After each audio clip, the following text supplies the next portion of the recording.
I'm Cody, and on this episode of Problem Solved, I'm going to show you how your smartphone can come in clutch when crisis strikes. I'll share some communication tips on how you can reach your loved ones even if you don't have service, and some easy ways to find some essentials like food and shelter.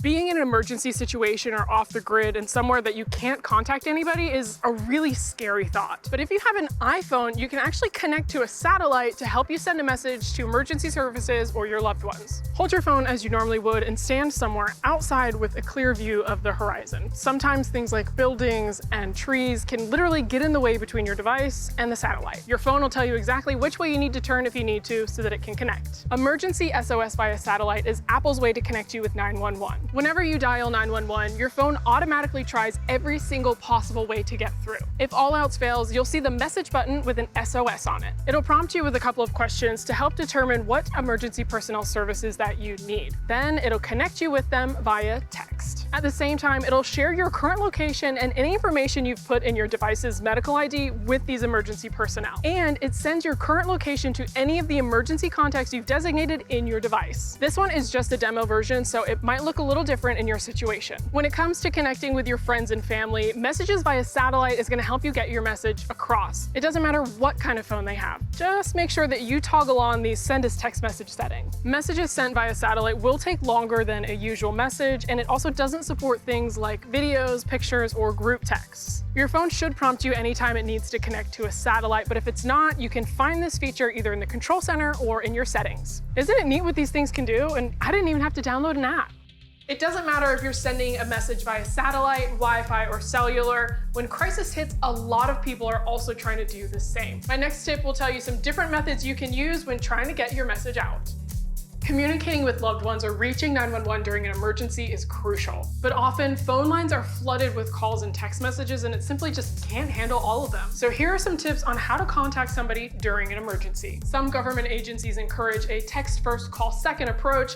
That way it keeps phone lines open for emergency responders. And when you're sending the message, send it on every single texting platform you have on your device. So the one that's built in, third-party ones like WhatsApp, and even on email. Keep your message as short as possible. Opt for something like this 4-character "Are you okay?" instead of this 10-character "Are you safe?" Only make calls if it's absolutely necessary and keep it short. If the call doesn't go through the first time, wait 10 to 15 seconds before trying again. And if you have a landline, use that instead of this. If you're trying to make a call from a car, try to place it when you're not moving. You also want to make sure your tech is ready in case of emergency. So set emergency contacts, fill out any relevant medical information on your iPhone or Android. On iPhone, you can find this in the Health app. For Android, it'll be in safety and emergency settings. And finally, make sure your software is up to date. Big storms often cause big damage. You might have trouble sending a text to your loved ones, but you also might have a hard time finding essentials like food, water, and a safe place to stay. My next tip will help you easily find what you're looking for.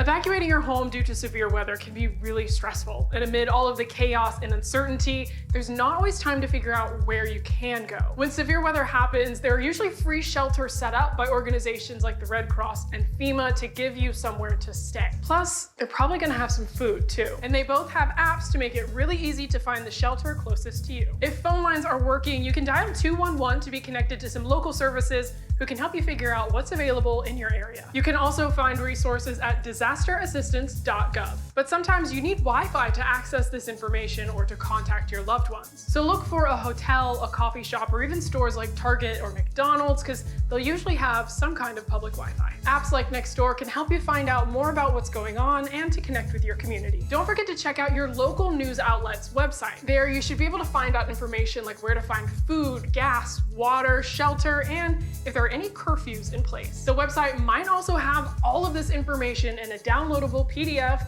so you can access it anytime, anywhere. And if you're not seeing a download link, just screenshot. Whether you're sheltering at home or decided to evacuate, getting notified about the severe weather that's heading your way can make a big impact. My final tip will show you some ways you can stay alert to the weather that's happening in your area. The best way to prepare for severe weather is to know when it's coming. And the easiest way to be notified about what's heading your way is to just simply have your phone. Both Android and iPhone devices have a built-in feature that will notify you of any emergencies or public safety issues in your area, complete with a very, very loud sound that plays with it.